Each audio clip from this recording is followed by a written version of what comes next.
Assalamualaikum warahmatullahi wabarakatuh. Perkenalkan, nama saya Muhammad Ihsan Nuryadi, NRP 23 2019-37, mahasiswa S1 Program Studi Teknik Geodesi ITENAS Bandung. Video ini saya buat untuk memenuhi persyaratan tugas dari mata kuliah semester 6, yaitu pemodelan geospasial. Di sini saya akan membahas mengenai pemodelan geospasial berjudul Pemanfaatan SIG untuk menentukan lokasi potensial pengembangan kawasan pemukiman. Studi kasus di Kabupaten Subang. Video ini akan dibagi menjadi 3 bagian, yaitu pembahasan mengenai referensi dan perbedaan, metodologi penelitiannya, dan hasilnya. Rujukan utama tugas ini adalah dari jurnal berikut.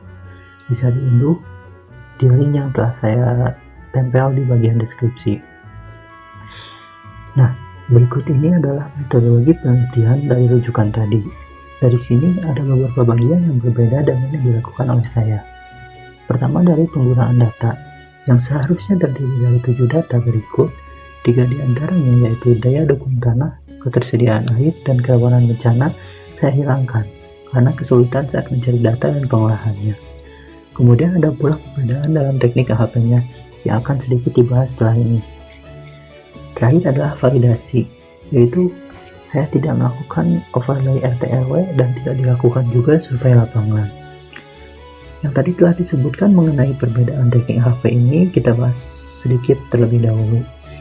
Jadi AHP atau analitik hierarki proses ini itu adalah teknik yang disebut sebagai model pendukung keputusan yang akan menguraikan masalah multifaktor atau multikriteria menjadi suatu hierarki yang didefinisikan sebagai representasi dari sebuah permasalahan yang kompleks. Jadi intinya itu teknik AHP ini terdiri dari 2 tahapan, yaitu proses pembobotan dan scoring. Proses pembobotan perlu dilakukan penelitian lebih dalam dan menggunakan berbagai macam pertimbangan. Jadi untuk tugas ini tidak saya gunakan dan saya hanya melakukan proses scoring yang tidak berdasar pada ketentuan maupun aturan, tapi hanya sekedar sebagai contoh agar memahami terlebih dahulu pengimplementasian AHP dalam SIG. Nah, seharusnya pembobotan tersebut menghasilkan diagram seperti berikut, yang saya ambil dari rujukan utama yang lebih kompleks yang telah tadi saya sebutkan.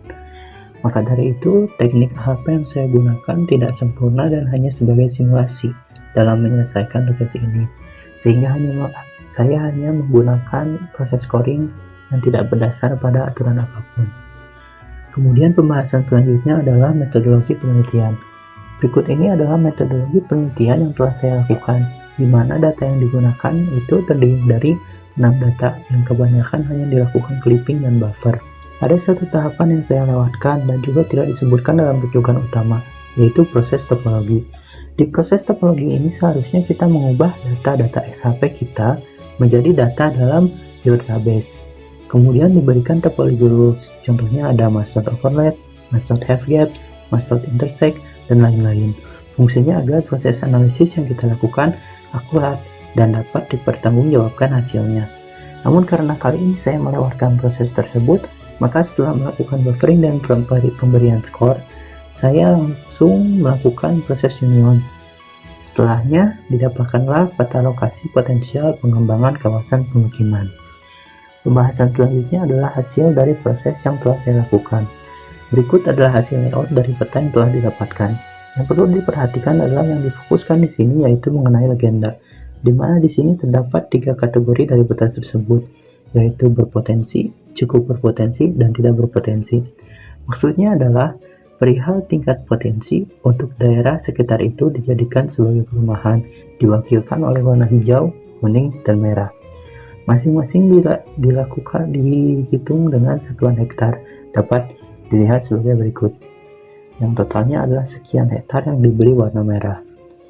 Bila dijadikan diagram lingkaran akan terlihat seperti berikut, di mana terbagi menjadi 3 kategori seperti tadi, dan bisa disimpulkan bahwa luas area yang masih memiliki potensial untuk dijadikan perumahan adalah 1% untuk berpotensi, 23% untuk cukup berpotensi, dan 76% untuk tidak berpotensi.